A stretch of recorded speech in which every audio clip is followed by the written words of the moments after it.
Amakuru yacu yo kuri uyu umugoroba reka tuyahere ahitwa Ifizi. Ifizi mu ntara Kivu y'Amajyepfo kuri uyu munsi wa gatandatu itariki ya 31 ukwezi kwa Mutarama umwaka w'2026 biravugwa ko ingabo za Repubulika ya Demokarasi ya Kongo FARDC ku bufatanye na FDNB batangaje ko bakoze operasiyo ikomeye cyane mu gace ka Fizi, ngo yari operasiyo igamije gukomera no gusenya imitwe yitwaje intwaro ihungabanya umutekano w'abaturage. Nkuko ayo makuru abivuga, muri iyo operasiyo biravugwa ko abasirikare 23 bivugwa ko bahasize ubuzima ndetse muri iyo mirwano. Muri iyo operasiyo kandi FDNB FARDC batangaje ko bafashe intwaro 21 zirimo imbunda zinyuranye zakoreshwaga n'izo nyeshyamba nkuko mubibona kuri ayo mashusho. Abo bayobozi ba gisirikare bavuga ko aya makuru ari ikimenyetso cy'ubushake bw'ingabo za FARDC ku bufatanye na FDNB, ndetse ko izi ngabo zifite ubushake bwo kurengera ubusugire bw'igihugu no kugarura amahoro arambye mu bice byugarijwe n'umutekano muke cyane cyane mu ntara ya Kivu y'Amajyepfo. Bakomeje bashimangira ko izi operasiyo zizakomeza mu rwego rwo kurinda abaturage, gusenya imitwe yitwaje intwaro yose no gukumira ubufatanye ubwo ari bwo bwose bw'abanyamahanga mu bibazo by'umutekano wa Repubulika ya Demokarasi ya Kongo. Mu yandi makuru rero nanone biravugwa ko kuri uno munsi mu gace ka Rwitsankuku hafi ya Minembwe mu ntara Kivu y'Epfo habereye indi mirwano ikaze hagati y'imitwe yitwaje intwaro yo ku ruhande rwa Twirwaneho Red Tabara ifatanyije na M23 ndetse n'imirwano yabahuje nanone n'ingabo za Repubulika ya Demokarasi ya Kongo ku bufatanye n'abasirikare b'Abarundi FDNB ndetse n'abawazarendo. Nukuvuga ngo ingabo ziri kuri coalition ya leta ubwo ne FARDC FDNB ndetse n'abawazarendo.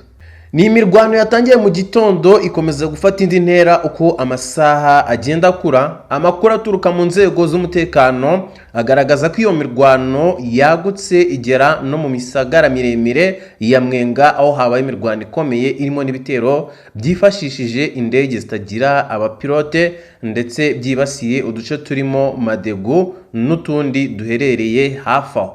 Bivugwa ko nanone abantu nibura 17 bamaze kugwa muri iyo mirwano, harimo abasivili ndetse n'abasirikare, ndetse no mu gihe umutekano ukomeje kuba mubi kandi imirwano ikaba itaracogora burundu muri ako karere. Mu itangazo ry'ingabo za leta zatangaje ko zashoboye kwisubiza uduce twinshi twari twarafashwe n'imitwe yitwaje intwaro, harimo n'ahazwi nka Mwenga afite akamaro kanini mu bya gisirikare kuko kanyura ku nzira zigana Murima n'utundi duce twegereye aho. Ibyo byabaye nyuma y'imirwano ikaze no guhindagurika k'ubutegetsi ku butaka. Abasesenguzi bavuga ko uko intambara ikomeje gufata indi ntera mu misozi miremire ya Minembwe na Fizi, ingaruka ku mutekano w'abaturage zikomeje kwiyongera, bityo bagasaba ko hashyirwaho ingamba zihamye zo kurinda abasivile no gushakira akarere amahoro arambye. Hagati aho kandi hari ubusesenguzi mfite hano. Biravugwa ngo umunyapolitika Moise Nyarugabo yatangiye kuvuga ku itsinda ry'abahibo mu butumwa bwe abinyujije ku mbuga nkoranyambaga, ndetse iki ni ikimenyetso gikomeye cy'uko iri tsinda rya hibo rimaze kugira uruhare rugaragara kandi ruteye impungenge mu ntambara iri kubera mu burasirazuba bwa Repubulika ya Demokarasi ya Kongo. Ibi bigaragaza ko ubumwe n'imikorere y'iri tsinda byateye urujijo n'ubwoba mu mitwe bihanganye, cyane cyane umutwe w'inyeshyamba M23.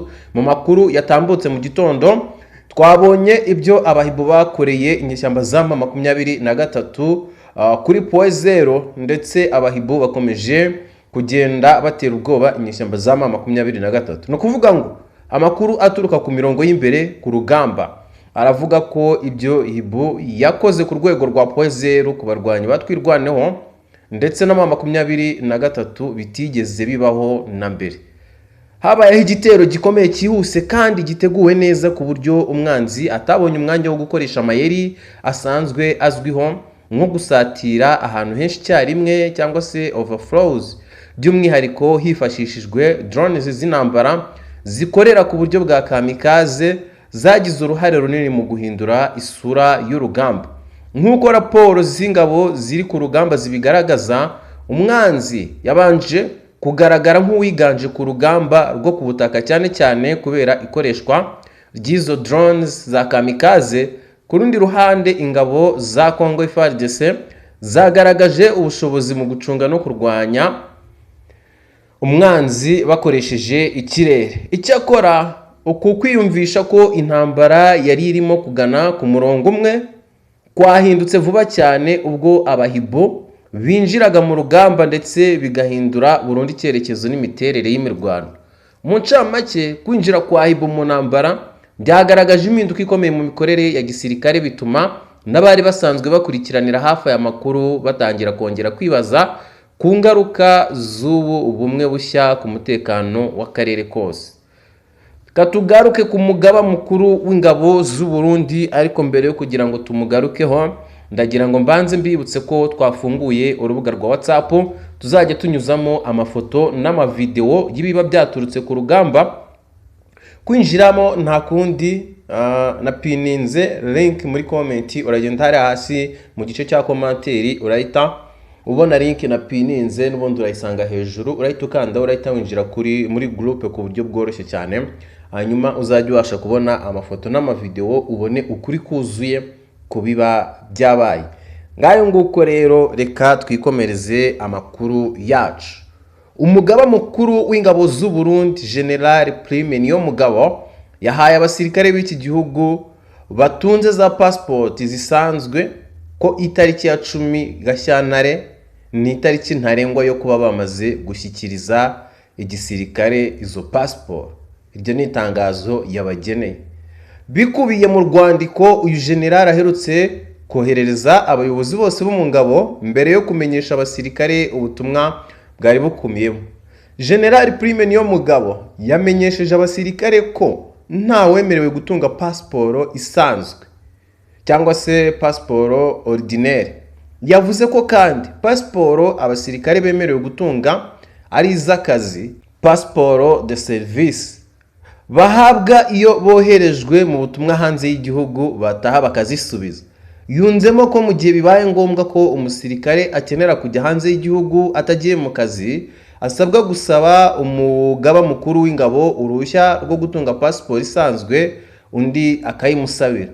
General Prime Niyomugabo yategetse umusirikare wese utunze pasiporo ordinaire cyangwa urundi rupapuro rumufasha kurenga imipaka y'u Burundi ko yaba yamaze kubitanga mu biro bikuru by'igisirikare bitarenze ku wa 10 Gashyantare. Yavuze ko utazabikora azahanwa. Uburundi bwafashe iki cyemezo mu gihe amakuru avuga ko abasirikare babwo bakomeje gutoroka ku bwinshi bakajya gushaka akazi mu mahanga. Mu byumweru bishize byavugwaga ko abasirikare bari bamaze gutoroka barengaga 500 biganjemo abari baroherejwe kujya kurwana muri Repubulika ya Demokarasi ya Kongo. Mu yandi makuru biravugwa ko abarenga 200 bapfiriye mu manuka y'ubucukuzi bwa Kolta mu burasirazuba bwa Repubulika ya Demokarasi ya Kongo. Biravugwa ko nibura abantu 226 aribo bamaze kumenyekana ko bapfiriye mu manuka ikomeye yabaye kuwa 4 tariki ya 29 Mutarama uyu mwaka wa 2026 ubwo ikirombe cya Kolta cya Rubaya cyagwaga kigahitana ubuzima bw'abantu bari mu bucukuzi muri teritwari ya Masisi mu ntara ya Kivu y'Amajyaruguru. Aya makuru yemejwe na Kambere Moisa Lumumba, umuvugizi wa guverinoma w'iyo ntara washyizweho n'umutwe wa M23. Abaguye muri iyi mpanuka barimo abacukuzi b'amabuye y'agaciro, abana ndetse n'abagore bacuruzaga hafi kirombe. Abandi benshi bakuwe mu myobo bakiri bazima ku bw'amahirwe, nubwo bamwe muri abo bakomeretse bikomeye cyane. Abo bakomeretse bari kwitabwaho n'ibigo nderabuzima byo muri ako gace, mu gihe hari n'abandi boherejwe mu mujyi wa Goma kugira ngo bahabwe ubuvuzi bwihariye. Iyi mpanuka yabaye mu gihe cy'imvura nyinshi, ubutaka bwakundutse mu gihe abari bahari bari mu myobo y'ubucukuzi bituma babura uko bahunga. Ku mabwiriza ya Bahati Musanga Erasto, guverineri wa Kivu y'Amajyaruguru uyobora intara iri mu maboko ya M23, ikirombe cya Rubaya cyahise gifungwa by'agateganyo hagamijwe korohereza ibikorwa byo gushakisha no gukura imibiri y'abari bagwiriwe. Ibikorwa by'ubutabazi biracyakomeje nubwo bikorwa mu bihe bigoye, ndetse amakuru aturuka mu baturage avuga ko umubare w'abapfuye ushobora kuba urenze uwamaze gutangazwa ku mugaragaro. Mu bice byinshi byo mu burasirazuba bwa Repubulika ya Demokarasi ya Kongo, impanuka ziterwa n'isenyuka ry'ubutaka zikunze kugaragara by'umwihariko mu bucukuzi bw'amabuye y'agaciro bukorwa mu buryo butubahirije amategeko kandi butagira ibikorwa remezo bihagije by'umutekano. Ikirombe cya Rubaya giherereye nko mu birometero 80 uvuye mu mujyi wa Goma mu burengerazuba bw'iki kiyaga cya Kivu, hafi y'ikiyaga gito cya Kabuno kizwi cyane ku rwego rwa Afurika yo hagati kubera umusaruro mwinshi wa coltan. Kikaba gishingiye ahanini ku bucukuzi bwo munsi y'ubutaka bukorwa n'abaturage ku giti cyabo.